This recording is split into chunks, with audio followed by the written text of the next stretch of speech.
Bom, agora vamos mostrar outros trechos do material da PF que teve o sigilo retirado pelo ministro Alexandre de Moraes do STF. Temos alguns prints sobre como o plano golpista foi abortado no dia 15 de dezembro de 2022. E eu faço questão de mostrar essa parte que já está lá mais para o final do relatório para fazer jus a determinadas pessoas que foram muito importantes nesse momento histórico e cuja importância foi encoberta por essa tentativa de ministros do STF de posarem eles próprios de salvadores da democracia, aquelas que muitas vezes eles solapam por dentro, pelo menos em relação aos seus pressupostos de separação e independência entre os poderes, com toda essa promiscuidade entre os poderes que a gente tem visto. Então vamos lá, produção. Pode colocar aí na tela o primeiro print. Eu vou ler aqui essa parte do relatório que eu considero histórica. Conforme exposto, a consumação do golpe necessitaria de um elemento fundamental, o apoio do braço armado do Estado, em especial a Força Terrestre, o Exército. Para isso, o então presidente Jair Bolsonaro realizou várias reuniões com os comandantes das forças e com o ministro da Defesa para apresentar o decreto e obter seus respectivos apoios. Todas essas reuniões a gente já tinha falado delas, mostrando as provas da sua existência e os depoimentos que confirmaram o que foi feito nelas. As evidências descritas ao longo do presente relatório demonstraram que o comandante da Marinha, almirante Almir Garnier, e o ministro da Defesa, Paulo Sérgio, que é o Paulo Sérgio Nogueira de Oliveira, aderiram ao intento golpista. No entanto, os comandantes Freire Gomes, do Exército, e Carlos de Almeida Batista Júnior, da Aeronáutica, a FAB, Força Aérea Brasileira, se posicionaram contrários a qualquer medida que causasse a ruptura institucional do país. Os elementos de prova obtidos evidenciaram que o dia 15 de dezembro de 2022 foi uma data relevante para todo o contexto golpista. Então vou frisar aqui, 15 de dezembro de 2022. Lembrando que o Lula derrotou o Bolsonaro no segundo turno da eleição dia 27 de outubro. A gente já está falando de algo um pouco mais de um mês e meio depois. Exatamente no dia 15 de 12 de 2022, à meio-dia e 19, às 12 horas e 19 minutos, Mário Fernandes encaminha uma mensagem de áudio para o general Ramos, então secretário-geral da Presidência da República, em que relata que o comandante do Exército, general Freire Gomes, iria até o Palácio da Alvorada para avisar ao presidente Bolsonaro a anuência à ruptura institucional. Então, olha só, para deixar claro, o Mário Fernandes, que era esse secretário do Bolsonaro, mandou um áudio lá para o secretário acima dele, da Presidência da República, o general Luiz Eduardo Ramos, acreditando, isso é bom deixar claro desde já, que o Freire Gomes estava indo para uma reunião com o presidente Jair Bolsonaro, então presidente, para dizer que iria aderir, iria anuir com a ruptura institucional. E aí ele diz na mensagem que, de preto, algumas fontes sinalizaram que o comandante da força sinalizaria hoje, foi ao Alvorada para sinalizar ao presidente que ele podia dar a ordem. Pode colocar aí na tela, produção. Aí o relatório destaca a mensagem, tá ali com a foto do Mário Fernandes e, entre aspas, essa mensagem completa. Eu li uma parte, continua ali, ó. Se o senhor tá com o presidente agora e ouvir a tempo, porra, blinda ele contra qualquer desestímulo, qualquer assessoramento diferente. Isso é importante, Kid Preto. Força! Ele se refere ali ao general Luiz Eduardo Ramos como Kid Preto, porque, enfim, Kid Preto são os militares das forças especiais e ali ele estava falando, era militar com militar. E aí o controle de acesso ao Palácio da Alvorada ratifica as informações passadas por Mário Fernandes, porque as pessoas acham que relatório da PF é só texto de policial, né? Não tem prova. Então você tem ali a checagem de que no dia 15 do 12, o general Freire Gomes entrou no Palácio da Alvorada às 10h45, saindo às 12 horas, para visitar o então presidente Jair Bolsonaro. O general Ramos também esteve no local, chegando às 12 horas e 6 minutos. Então vamos em frente. O Freire Gomes, de fato, portanto, se encontrou com o Bolsonaro. Agora vamos ver o que aconteceu de verdade. No entanto, apesar de todas as pressões realizadas, e são muitas as descritas no relatório, isso ainda vai ser muita pauta para a gente, o general Freire Gomes e a maioria do alto comando do Exército mantiveram a posição institucional, não aderindo ao golpe de Estado. Tal fato não gerou confiança suficiente para o grupo criminoso, que é como chama a PF, avançar na consumação do ato final, e por isso o então presidente Bolsonaro, apesar de estar com o decreto pronto, não o assinou. Com isso, a ação clandestina para prender e executar o ministro Alexandre de Moraes foi abortada. Vamos lá. Nesse contexto, no período da tarde e da noite do dia 15/12 de 2022, o presidente Jair Bolsonaro recebeu no Palácio da Alvorada a visita dos seguintes investigados: General Braga Neto, do general Mário Fernandes e do então ministro da Justiça Anderson Torres, além da presença de Felipe Martins, que era assessor especial de assuntos internacionais do presidente. Então você tem ali o registro dessas presenças. Tudo é acompanhado ali de respectiva prova sobre a localização dessas pessoas, sobre a entrada e saída delas daqueles ambientes que são em que os registros ficam. Pode passar para o próximo print?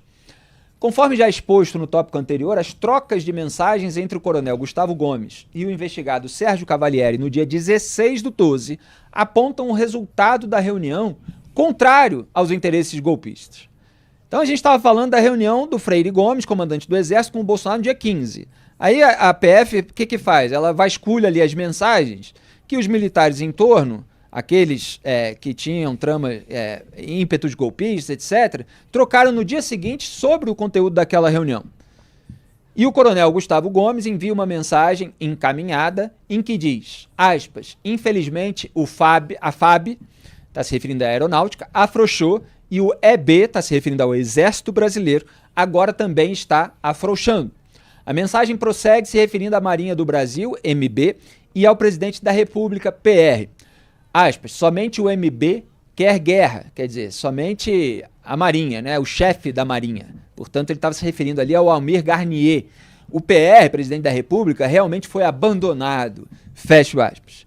Aliás, eu falei ontem no programa do relato do Batista Júnior, comandante da Aeronáutica, sobre uma intervenção da deputada federal Carla Zambelli num evento militar, dizendo para ele que não abandonasse o presidente. E que aí ele reagiu falando para ela não propor nenhuma ilegalidade, que não ia admitir isso. Em seguida, continua aí no relatório. Em tom de desânimo, o coronel Gustavo Gomes diz, recebi de um amigo, acabou. Quer dizer, eles estavam ali lamentando que acabou a possibilidade de golpe, porque o Freire Gomes não aderiu. Próximo print. Tá ali a mensagem, né, que eu acabei de ler, quem quiser ver em maiores detalhes, depois tem aí a íntegra no print. Na sequência, o Sérgio Cavalieri, em mensagem de áudio, diz que compartilhou o print da mensagem com nosso amigo lá da presidência, referindo-se a Mauro César Cid, o Mauro Cid, conforme será descrito. Cavalieri diz que o amigo da presidência, o Mauro Cid, confirmou que era exatamente isso que estava ocorrendo. Ou seja, a Marinha aderiu ao golpe de Estado, mas o Exército e a Aeronáutica se mantiveram dentro da legalidade, refutando a ruptura institucional. Quer dizer, o Mauro Cid contou para o Cavalieri exatamente isso, que depois seria confirmado, inclusive, pelos comandantes do Exército e da Aeronáutica em depoimento à PF. Na sequência, Sérgio Cavalieri, em mensagem de áudio, diz que compartilhou o print da mensagem. Não, isso aí é o que eu já li. Pode passar para a próxima, produção. Eu estava lendo antes aquilo. E aí você tem a mensagem mesmo, né, da qual eu citei um trecho. E aí no finalzinho, você vê dessa mensagem, depois dele falar que o Mauro Cid confirmou, ele fala assim, vou tentar jogar essa movimentação para Brasília, e aí, tio, se eu estiver em Brasília, eu vou fazer de tudo para ir para dentro da PMB, eu vou fazer estrago em Brasília, já avisei até para a mulher, entendeu? Eu não vou passar um dia que não seja planejando um jeito de me vingar desses velhos covardes, entendeu? Barato não vai ficar, não. E aí o Gomes diz, venha para Brasília, irmão. Olha só essa última frase. Isso é um militar dizendo, não vou passar um dia em que não seja planejando um jeito de me vingar desses velhos covardes. É assim que ele está se referindo à cúpula do Exército e da Aeronáutica que recusou aderir a um golpe de Estado. Então, planejando já um ato de vingança e já querendo se movimentar para Brasília. Lembrando que, semanas depois, teve o 8/1 de 2023, com a invasão e depredação de prédios. Próximo print. Da mesma forma, no dia 16, o coronel Jorge Roberto Oliveira Lisboa, que na época dos fatos era assessor especial no gabinete do ministro da Secretaria-Geral da Presidência da República, portanto que era um dos assessores da Secretaria do Bolsonaro e atuava junto às manifestações antidemocráticas, encaminha uma mensagem de áudio para Mário Fernandes, que é aquele militar que era secretário do Bolsonaro, descrevendo exatamente as circunstâncias alheias à vontade do então presidente Bolsonaro que impediram a consumação do golpe. Roberto afirma ficar claro que o alto comando do Exército estaria se fechando em copas, talvez com uma maioria contra a decisão do presidente, ratificando a posição contrária do alto comando do Exército da ruptura institucional. Então você tem aí todo um pessoal decepcionado, frustrado, com a firmeza, na verdade, a fibra moral dos comandantes que não aderiram mesmo diante de tantas pressões, seja do Bolsonaro, seja de militares, seja de ativistas. Próximo print. Já estamos concluindo. Tem aí trechos da mensagem, vou ler aqui, ali direto a parte em negrito, e agora está ficando muito claro que o alto comando, e não é o Exército, é o alto comando, ele está se fechando em copas, talvez com uma maioria contra a decisão do presidente, mas pensando em primeiro lugar na instituição, pensando em primeiro lugar no próprio Exército, quando deveria estar pensando em primeiro lugar no Brasil. Quer dizer, eles acham que os comandantes estavam pensando só na própria força e não no país ao recusar um golpe de Estado. Então ele tem esse lamento. Próximo, pode colocar o finalzinho da mensagem para a gente concluir.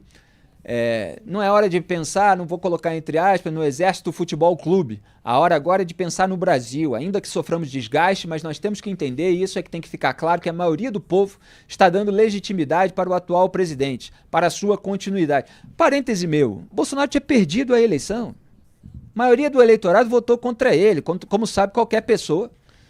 Maioria do eleitorado, enfim, que votou nos candidatos do segundo turno, né? Não significa a maioria da população, tem gente que não vota, etc. Mas ele está dizendo que a maioria do povo está com eles, etc., como se aquela turma lá acampada em frente a quartel significasse a maioria do povo brasileiro. Então eles acham que os apoiadores do Bolsonaro e os mais radicais são a representação do povo brasileiro. Então essa omissão, ele continua, e feita de forma anônima, dentro do alto comando, para preservar a instituição em detrimento do país, dos interesses do país, da defesa da nossa liberdade, vai contra as nossas tradições, vai contra a nossa própria história. E continua na ladainha dizendo que nós não podemos ser parte do sistema. Ora, Bolsonaro, como eu falei no começo do programa, colaborou muito com o sistema. Enfim, acusa ali de ser corporativista, de omissão, e eu vou ficando por aqui, pode tirar o print, produção. Então esse é um dos trechos ali mais para o final do relatório, que acima de tudo mostra que quem garantiu a continuidade do atual regime, e não é que não tenha problemas o atual regime, mas impedindo o golpe de Estado, foram os comandantes do Exército Marco Antônio Freire Gomes e da Aeronáutica Carlos de Almeida Batista Júnior. E isso está escrito no relatório da PF, está confirmado pelos depoimentos, pelo cruzamento de dados, pelas provas. Os ministros do STF se arrogam esse papel, mas a história vai mostrar que quem impediu o golpe, os homens que barraram o golpe, foram esses dois. Duda Teixeira. Lendo essas páginas todas do relatório da PF, a gente vê muito essa rataria trocando mensagens, e a maior parte dessa rataria é formada ali por coronéis e tenentes-coronéis. E eles estão geralmente, eles têm um acesso direto a pessoas que têm acesso direto ao presidente da República.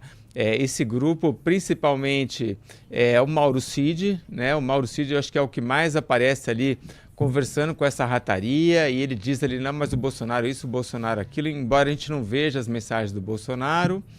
O Mário Fernandes e o Braga Neto, que tinha sido ministro da Defesa e da Casa Civil e era o vice na chapa do Jair Bolsonaro. E aí mostra esses roedores, né?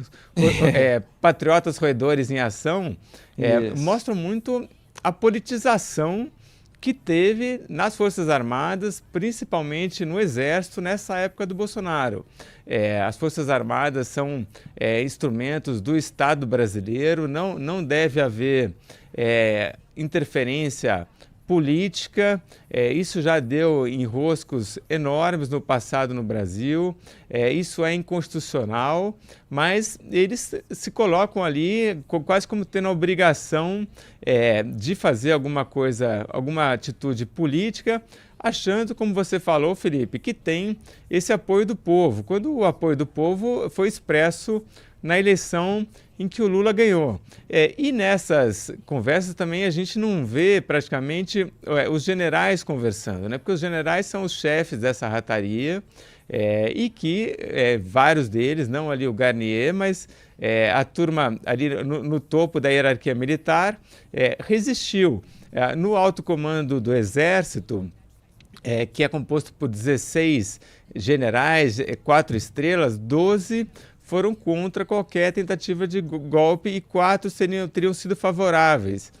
Digo isso porque as reuniões do alto comando do Exército aconteceram em videoconferência e a rataria estava o tempo inteiro ali fazendo um placar para ver se eles iam ter maioria e não tiveram.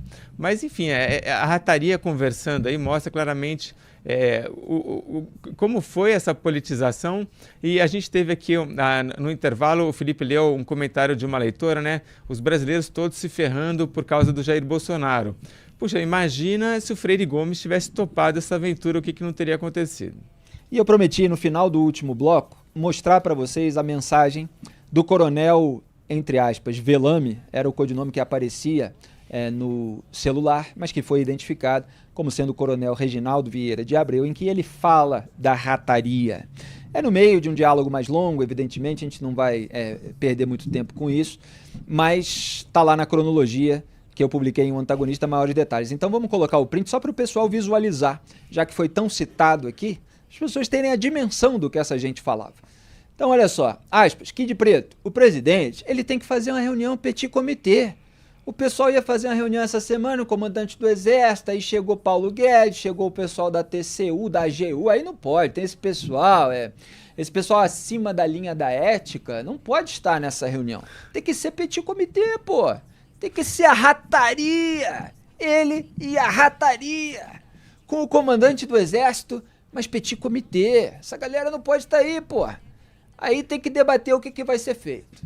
Fecha aspas. Gostou da interpretação? Eu adorei.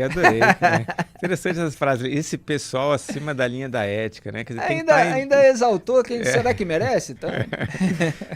tem que ser o pessoal que não liga para a ética, né? Para participar aqui do Petit Comitê. Impressionante. Exatamente. A rataria é o pessoal abaixo da linha da ética. Era esse pessoal que ele queria que o presidente reunisse. E, para a infelicidade dessa turma, os comandantes do Exército da Aeronáutica se mostraram pessoas acima da linha da ética nessa expressão utilizada por eles. E o Bolsonaro foi lá se reunir.